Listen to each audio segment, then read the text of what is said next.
Víctor de Aldama aporta nuevas pruebas en relación a la financiación ilegal de la PSOE y lo hace después de que Delcy Rodríguez, antaño amiga íntima de Víctor de Aldama, pues ya saben que haya presentado una querella contra él, mientras eso sí, los venezolanos siguen muriendo asfixiados bajo esos edificios construidos, la mayoría de ellos por el socialismo chavista, tiene tiempo para intentar callar a Víctor de Aldama. La fortuna es que Víctor de Aldama no se calla. Y no lo va a hacer. Como les digo, hoy ha aportado nueva información sobre las empresas implicadas en esa presunta financiación ilegal, cada vez menos presunta, la verdad, del Partido Socialista de Pedro Sánchez con cupos de petróleo de la compañía estatal venezolana PDVSA. Fuentes consultadas en este caso por Libertad Digital, por Miguel Ángel Pérez, apuntan que Aldama ha declarado nuevamente, en este caso en secreto, ante el titular del Juzgado Central de Instrucción número 2 de la Audiencia Nacional, Ismael Moreno, que es el que lleva todo este asunto, para aportar nueva información relacionada con esa financiación ilegal de la PSOE y de la Internacional Socialista que preside Pedro Sánchez, que esto a veces se nos olvida. Todo esto se hizo, esa financiación, a través del régimen venezolano de Nicolás Maduro, utilizando los cupos de petróleo de PDVSA por valor de 250 millones de dólares. Su declaración ha durado algo más de una hora y, en la comparecencia ante el juez, Víctor de Aldama ha aportado nueva información relacionada con las mercantiles implicadas en la trama. En concreto, Aldama habría aportado más datos, en este caso, sobre la sociedad Apamate, que está siendo investigada por la UCO como pieza clave para canalizar esos cupos de petróleo a través del que era ministro de Transportes para aquel entonces, José Luis Ábalos, pero también a través del expresidente José Luis Rodríguez Zapatero. Teniendo en cuenta el historial, teniendo en cuenta que todo lo que ha presentado Aldama y lo que ha dicho es verdad, pues si el verano concluye sin que la PSOE esté imputada por financiación ilegal, será un milagro. Pero esto es cuestión de tiempo. Nuevas pruebas por parte de Víctor de Aldama, que ya pocas cosas le queda por contar, pero que está ya contándolo todo. Bueno, pues esto no es lo que está llevando, digamos, el debate nacional, ya caluroso debate nacional, en España. No. Todos se están fijando en las palabras de Alberto Núñez Feijóo en relación al absentismo laboral. Ya saben que últimamente a Feijóo le ha dado por decir la verdad. Lo decía la semana pasada cuando hablaba y confirmaba algo que era evidente, que la ley de nietos básicamente es un pucherazo. Claro, acto seguido, por decir la verdad, el PP empezó a recoger. Dijo, no, a ver, nosotros, Esther Muñoz decía, no, nosotros pucherazo no. Lo que estamos diciendo es, oye, ¿por qué no podemos debatirlo? ¿Pero qué quieres debatir, Esther Muñoz? O sea, ¿qué quieres debatir sobre un pucherazo? ¿Cómo se debate sobre un pucherazo? ¿Cómo vas a debatir sobre eso? Una cosa absurda.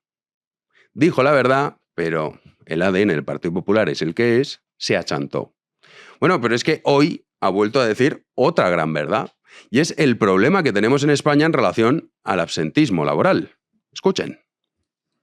Que 1 millón, casi 200.000 personas no acudan a trabajar todos los días es algo que España no se puede permitir. Por tanto, aquí no podemos, aquí debemos, con o sin acuerdo, sentar a la patronal y a los sindicatos y tomar una decisión con el asentismo. Esto es un cáncer que no podemos pagar. ¿Qué pasa? ¿Qué ocurre con un asentismo como este? Pues está fácil, ¿no? Si en los convenios de empresa se pacta que una persona que no va a trabajar cobre lo mismo que cuando va a trabajar, pues, ¿qué quieren que les diga? Todo aquello que supere un 4 o un 5% de asentismo tiene un enorme porcentaje de fraude. Toda la razón. Pero no porque sea una cosa especial, sino por los datos. En España, de hecho, se queda corto Alberto Núñez Feijóo, se queda muy corto. En España, más de 1.600.000 personas, repito la cifra, más de 1.600.000 personas no acuden a trabajar diariamente. El porcentaje es un porcentaje que ha batido todos los récords. Se sitúa en el 7,68% de absentismo laboral. Feijóo habla de un 4 o un 5%. No, la media en realidad es un 4, si es que ha sido muy generoso. O sea, es que encima se ha quedado corto Feijóo. He dicho 1.200.000, no, 1.600.000. No es el 5%, es un 4%. En España estamos prácticamente doblando ese porcentaje. Porque esto es pura estadística y matemática.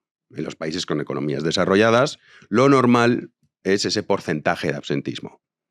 Entonces, evidentemente, si tú tienes el doble, algo pasa. No es que aquí, no, es que españoles estamos malos todo el día. No, no, no. No es eso. Que hay mucho jeta. Es eso. Es, como dice Feijóo, un cáncer. Un cáncer para la sociedad, un cáncer para la economía y que, por supuesto, tiene un coste. En concreto, más de 40.000 millones de euros es la cifra que se ha calculado el año pasado con ese récord de absentismo laboral. Claro, lo que plantea Feijóo es muy lógico. Si a usted le dice, no, tú vas a ganar lo mismo si no vienes a trabajar que si vienes a trabajar, pues vale, pues si no puedo ir a trabajar, porque a ver, aquí no nos hagamos los sorprendidos que somos españoles con nuestras virtudes y nuestros defectos.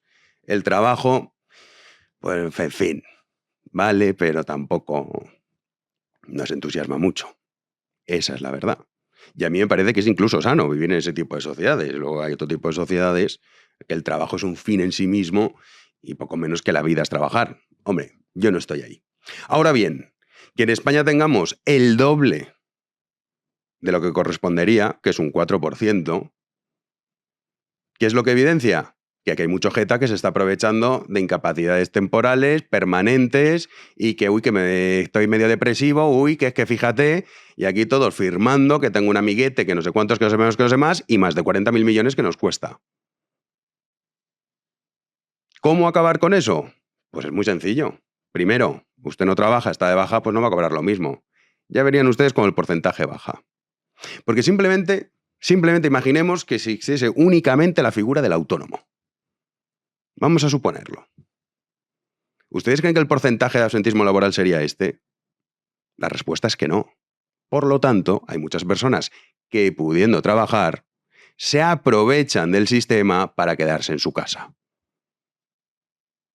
Y estoy seguro que algunos de ustedes conocen a personas con incapacidades que, que a mí a veces los días impares el testículo izquierdo me duele, pues ¿cómo va a trabajar usted en esta situación? Y está cobrando todos los meses. Claro, ¿eso quién lo paga? El que trabaja. Y también, por supuesto, tiene el coste del sector empresarial, los empresarios. Que algunos tienen la imagen de que los empresarios son todos Amancio Ortega. Son miles y miles de millones de euros y que les da igual pagar uno o dos. No, no, no. La mayoría de las empresas en España son pequeñas y medianas empresas. Y les hacen los rotos este tipo de jetas que se están aprovechando de este sistema. Feijóo dice la verdad. Incómoda si quieren, pero verdad. Las cifras son las que son, los datos son los que son, la realidad es la que es. Bueno, pues se le ha echado todo el mundo encima, incluido Vox, también Santiago Abascal. Lo escuchamos. Palabras de Feijóo sobre que las bajas laborales son un cáncer, ¿qué le parecen? A mí me parece que de ninguna manera los trabajadores, los empresarios o los autónomos son el problema de España. Los problemas de España los padecen los trabajadores, los empresarios y los autónomos. El problema de España es un gobierno corrupto, es un gobierno mafioso. Pues Abascal decía que no, que va, que está fenomenal. Que cómo va a ser el problema de España si de normal es un 4% de absentismo laboral tener el doble, que es el 8%. Y mete allá a Sánchez de por medio, que dice, hombre, sí, Sánchez es un mafioso, en eso estamos de acuerdo. Ahora, ¿va Sánchez personalmente a los trabajadores a retenerlos en sus casas para que no vayan a trabajar? ¿Envía a Begoña Gómez y a su hermano? No. Claro que son un problema. Porque esto también es muy español. Es decir, todos nuestros males obedecen a terceros. Nunca tenemos nosotros la responsabilidad. El pueblo español es estupendo y en realidad qué mala suerte que es que está Sánchez en el poder. No, la realidad es que hay millones de españoles que han votado este gobierno, no hay que olvidarlo, es la mayoría, si sumas con sus socios de gobierno, la mayoría de los españoles votaron esto Y hay millones de españoles que van a seguir votando a este gobierno. ¿Por qué? Porque precisamente protege este tipo de praxis. Es decir, no, yo me quedo en mi casa, digo que, qué triste estoy, esto es fatal, qué mal, no te preocupes, usted no vaya a trabajar, y eso sí, a cobrar. Pues hombre, ¿qué quieren que les diga? ¿Cómo no va a ser eso un problema? Por supuesto que lo es. Es un problema muy gordo.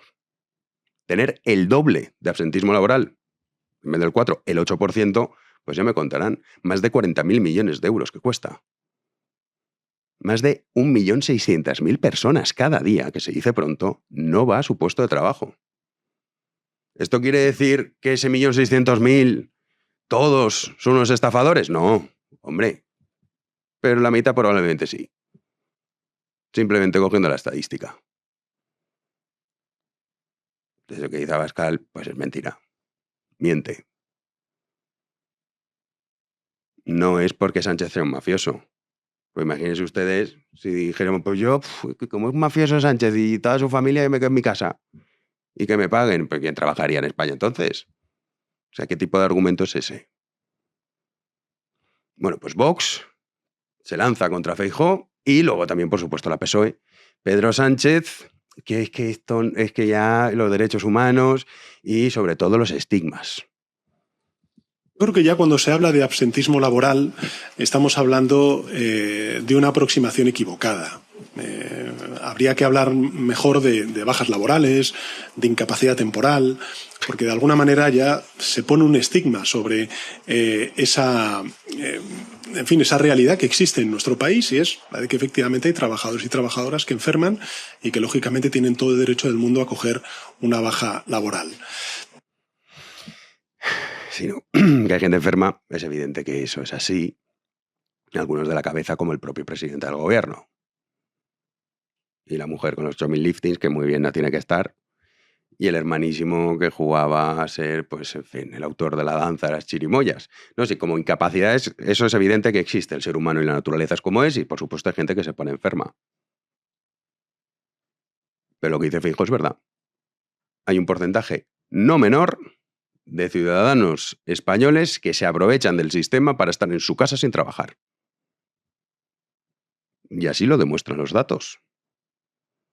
Lo que pasa es que cada vez que dicen una verdad, claro, se achantan. Entonces salen entre los del extremo centro, Sánchez, y ahora también se ha sumado Vox, a criticarlo, y entonces han dicho, no, vamos a matizar, no, a ver, en realidad nosotros lo que queríamos decir no es exactamente esto. ¿Cómo que no? Sí, claro que sí. Porque aquí hay una cuestión que es fundamental, y es, oye, si quieres gobernar un país, como es el caso de España, que vas a recibir una herencia que es la peor que uno puede recoger, que no es la de Zapatero, tú tienes que hablar a la población española como si fuese una población responsable. Si esa población se quiere suicidar, se quiere inmolar y quiere aceptar vivir en este sistema en el que hay 1.600.000 personas, entre otras cuestiones, que no va a trabajar cada día, pues que ese sistema se inmole, que se inmole el pueblo español. Pero tú tienes que mantener diciendo la verdad, porque no has mentido.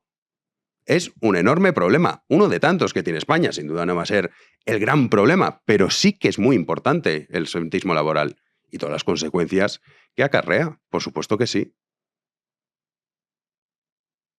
O sea, que eso de achantarse, no.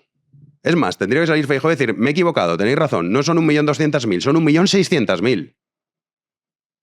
Y no es que supere el 5%, si supera el 4% hay un fraude y hay una estafa. Así es como lo tendría que decir. Y por supuesto que vamos a luchar contra esta lacra, que es un cáncer para la sociedad. ¿Pero qué quieren que les diga? Hay ciudadanos españoles que prefieren, que se piensan que esto no cuesta, que esto los datos macros dan igual, y luego pues estamos como estamos, empobrecidos. En el ámbito internacional, Sánchez ya saben que está jugando, le daban 2 ramos de flores ayer. Llegaba, decían, tome esto para usted, presidente, y su mujer, dijo, no, que al final no podía venir, no sabemos si explicó. Sí, porque le daban 2 ramos, este vídeo es estupendo. Y salía Sánchez y le decía, bueno, ya me habías dado uno. Y dice, no, pero este es para tu mujer. Y dice, es que no está. ¿Por qué? Ya subiste a saber la mentira que habrá contado Pedro Sánchez. Pero bueno, está ahí jugando a ser un estadista. Lo que pasa es que ya saben que es apestado. El problema es que no es un apestado Sánchez. Somos nosotros, España. Y entre otras cosas, también Donald Trump, que ya saben que está cabreado y con razón. Porque es que esta es otra. Y de que fíjate Trump lo que dice. Pues a ver, es que España no es un socio fiable, es que tiene toda la razón. Es que España no es de fiar, pero esto no lo dice Trump. Trump lo dice porque es así como es él. Pero que en las reuniones que se están haciendo dentro del seno de la Unión Europea, a Sánchez tampoco lo invitan. Porque no se fían de él. Porque somos unos apestados. Bueno, pues Trump anunciaba, a su forma, que se rompiera todo tipo de vínculo comercial con España. Spain is a wasted cause. We don't want to do any trade business with Spain anymore, by the way. I'd like you to cut it off. Spain is a terrible partner in NATO. They don't participate, they don't pay. I don't want anything to do with Spain. Cut off all trade with Spain, please. Bueno, pues Trump haciendo trampadas. ¿Esto puede ocurrir? No puede ocurrir. Pero bueno, para comentar el asunto y sobre todo la importancia que tiene estas palabras, porque no son solo palabras, ¿quién mejor que David Alandete para que nos lo cuente, al que ya saludamos? ¿Qué tal, David? ¿Cómo estás? ¿Qué tal? ¿Cómo estás, Jano? Pues aquí viendo Trump cómo anuncia a su forma particular esta amenaza sobre España, que es verdad que no es la primera vez que ha dicho algo al respecto del comercio con España. No es la primera vez y de hecho las amenazas de Trump son cíclicas, ¿no? Se van repitiendo y luego lo cierto es que ninguna se cumple porque a España la ha amenazado con cortar todo el comercio ya varias veces. De hecho, esto de cortar el comercio lo dijo en una pregunta que le hice yo allá por octubre o noviembre. Es verdad. Dijo, vamos a cortar todo el comercio. No pasó nada. Después también amenazó con aranceles sectoriales, pero esos aranceles son muy difíciles de aplicar porque España está dentro de la Unión Europea y esto es algo que el gobierno español sabe y repite porque tiene la razón. Estamos dentro de una unión aduanera y comercial. Por lo tanto, no hay fronteras. O aplicas aranceles a toda la Unión Europea y castigas a todos o no. Y ahí también es cierto, y lo dice Moncloa y tienen razón, hay un desequilibrio comercial entre España y Estados Unidos en el sentido de que Estados Unidos vende más a España de lo que compra. Por lo tanto, Estados Unidos es el beneficiario de la balanza comercial. Pero vamos, no es la amenaza más grave, ¿eh? A Trump yo le he escuchado que quería expulsar a España de la OTAN, cosa que no se puede hacer, ¿no? Pero lo ha planteado. Y él ya lo pone ahí sobre la mesa. Y yo creo que lo que hace es meter presión. ¿Cómo hace Trump esta presión? La mete sobre los demás socios de la OTAN, que ven a España como una apestada, que ven al presidente del gobierno español como un egoísta, como un activista político. Y este es uno de los puntos que hace Trump que yo creo que tiene razón. Él ve una hostilidad por parte de Sánchez. Claro, porque tú puedes oponerte a aumentar el gasto o a dejar que Estados Unidos use tus bases para la misión militar en Irán, pero puedes hacerlo de una forma educada y diplomática, como Meloni, como Merz en Alemania, como quien sea. No, pero Sánchez además hace gala de su antitrampismo, ¿no? No lo esconde. Y para alguien con un ego como el de Trump, esto es una de las peores ofensas, ¿no? Y luego está la presión que se ejerce sobre Estados Unidos. Tú tener al presidente de Estados Unidos decir España ni agua, eso tiene una influencia en muchas cosas. Primero, en estado de ánimo comercial. Las empresas estadounidenses que vayan a ver para España dirán, bueno, pues de momento no, porque a ver la que puede caer. Crea un clima de desconfianza y de animadversión. Luego, cualquier diplomático, funcionario del gobierno estadounidense que tenga algo con España va a tratar cualquier trato con nuestro país de una forma mucho más cautelosa, ¿no? Quiero decir, si hubiera alguna disputa o una decisión que enfrente a países como Marruecos o España, Francia o España, Portugal o España, ya sabes para dónde va a ir el apoyo de Estados Unidos, ¿no? Y esto tiene su relevancia y tiene su importancia, ¿no? Por ejemplo, se está hablando de si ha presionado la FIFA y Estados Unidos a Infantino, el presidente de la FIFA, para que el final del siguiente Mundial se haga en Marruecos en lugar de en España. Pues todas estas cosas importan, porque Trump tiene una excelente relación con Infantino y demás, ¿no? Y luego también está la influencia que tiene sobre acuerdos de defensa y demás. La relación bilateral es fuerte, está diseñada para resistir todo tipo de vaivenes. Es cierto que Trump ha puesto a prueba las relaciones de otros socios, pues como Brasil con Lula, Colombia con Petro, Canadá con Trudeau. Entonces, bueno, han ido altos, bajos, y está claro que la relación entre los dos es mala, los dos líderes, pero la relación bilateral yo creo que sigue siendo fuerte y el hecho de que las palabras de Trump no se traduzcan en nada de momento concreto, pues es prueba de esa estabilidad de la relación, ¿no, Jano? Sí, está la parte comercial que comentabas, también la imposibilidad por estar debajo del paraguas de la Unión Europea, de que Trump pudiese llevar a cabo su amenaza, pero sí que es verdad que es una cosa importante el hecho de que se señale continuamente a España como, pues ¿no?, lo que dice, que tiene parte de razón Donald Trump cuando dices que no es un aliado de fiar, no cumple con el gasto que se ha acordado los países miembros de la OTAN, sobre todo lo que te ubica es fuera, digamos, de ese bloque geopolítico, que esto hasta en Europa también a Sánchez le dejan de lado en muchas reuniones importantes. Esto tiene su importancia al final, o sea, nos ven como unos apestados. Sí, claro, Sánchez además que se las daba de ser un líder internacional, alguien que tenía aspiraciones de tal vez dirigir algún foro internacional una vez haya acabado su periodo como presidente del gobierno español. Todo eso se le ha aguado, simplemente porque yo creo que políticamente, y esto es mi análisis, Sánchez ha hecho el cálculo de que para mantener el apoyo de la coalición de izquierda, extrema izquierda y nacionalismos periféricos le conviene ser un abanderado del antitrampismo, le conviene de cara a sus bases. Yo lo noto cada vez que nombro algo de Trump desde la Casa Blanca, todas estas cuentas en X con el triangulito, con la florecita, con la rosa, el PSOE Lab, esa fábrica, esa granja de bots y de trolls que tiene el PSOE también organizada, todos vienen con el mismo discurso. Sánchez, el abanderado de la oposición mundial al trumpismo, y eso a él le beneficia políticamente. El problema de Sánchez, o el problema de España en realidad, es que eso ha provocado una ruptura grande de la relación bilateral, no de la relación institucional, militar, comercial, de inteligencia, pero sí en este tipo de foros, ¿no? Somos un apestado, ¿no? Yo me acuerdo cuando Aznar, cuando se abrazó tanto a George Bush en la guerra de Irak, la segunda guerra de Irak, nos llamaban el europeo feo en Europa, ¿no? Porque estábamos siempre a cara de perro con el eje de Francia, Alemania y demás, ¿no? Y ahora volvemos a serlo, pero no por estar abrazados a nadie, ¿no?, sino por simplemente ser unos apestados, por estar condenados a la irrelevancia por estas decisiones políticas de Sánchez, ¿no? A ver, haciendo un cálculo frío, ¿no? Estamos en una Europa que vive con la realidad de una Ucrania invadida, que vive con la realidad de una inmigración descontrolada desde África, con lo que eso supone para las redes de trata, para los cuerpos y fuerzas de seguridad del Estado. Hay realmente una implicación muy negativa por parte de Marruecos en estas redes de trata, ¿no? Abres el grifo, pasan más, cierras el grifo, pasan menos, y esto es muy importante, ¿no? Realmente hay una parte que reclama este tipo de intervenciones, ¿no? Y que reclama una mayor fortaleza en nuestros ejércitos y en el gasto en defensa. Entonces Sánchez dice, no, a pesar de todas esas realidades, no vamos a entrar ahí, no nos vamos a equiparar al resto de socios de la OTAN y no vamos a entrar en el compromiso que adquieren todos los demás.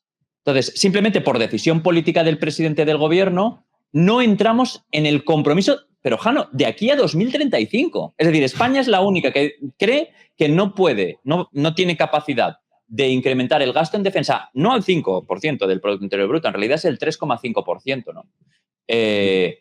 Pero no vamos a llegar simplemente por conveniencia política, ¿no? Sí, es verdad que es un poco lo que utiliza Sánchez, ¿no?, como presentarse frente al mundo, el opositor de la ultraderecha que encarna Donald Trump. Pues nada, David, mil gracias por explicarnos cómo está el asunto. Tu libro, Objetivo Venganza, no lo he puesto aquí porque lo tengo en casa, entonces no lo tengo aquí en el estudio, pero detrás de ti está Objetivo Venganza, para lectura veraniega, el que quiera, pues ya sabe que ahí tiene un libro que además ha tenido muchísimo éxito. Sí, no, la verdad que estuvo el libro más vendido en relaciones internacionales. La verdad que es una crónica de cómo Trump se conduce en el poder. Yo creo que es válido porque Trump es cíclico, sí. Sigue con las amenazas a España que recojo ahí, y sobre todo también un alegato del periodismo, ¿no? Porque además hay una cosa que, de las palabras de Trump sobre España, sabes que este gobierno, que también ha hecho muchísimo daño a la libertad de prensa y al trabajo de muchos periodistas libres, cada vez que Trump se pronunciaba sobre España, Jano, salía, o el ministro de Transportes, que de nuevo ya me explicará a mí que hace alguien que hace el ministro de Transporte todo el rato atacando a periodistas, ¿no? Pero diciendo que si estábamos instigando las críticas, que si estábamos obsesionados con provocar a Trump. No, Trump habla de España. Que el otro día, Jano, Trump se fue al Monte Rushmore a celebrar los 250 años de la independencia de Estados Unidos y ahí, ante las imágenes talladas en la piedra de George Washington, Theodore Roosevelt, Jefferson, Lincoln, de repente en el teleprompter le pone la palabra España porque Teddy Roosevelt ganó la guerra de Cuba con los Rough Riders, ¿no? Con el regimiento de caballería, y cuando vio la palabra España empezó, es que España son unos desagradecidos, es que no puede ser, no son unos buenos... Cuando él ve España se le enciende algo y empieza en toda esta perorata, ¿no? Y estamos viendo lo que los periodistas llevamos advirtiendo hace mucho tiempo. Lo que pasa es que este gobierno, cuando viene una realidad incómoda y se pueden desprender acciones reales como efectos sobre el comercio, sobre la defensa, lo que hacen es atacar a la prensa. Y ya está. Lo quieren enterrar todo debajo de la alfombra y ya está. Yo creo que la realidad es muy tozuda y acaba demostrando que el problema es realmente entre dos gobiernos y que los periodistas ahí simplemente hacemos de informadores, ¿no?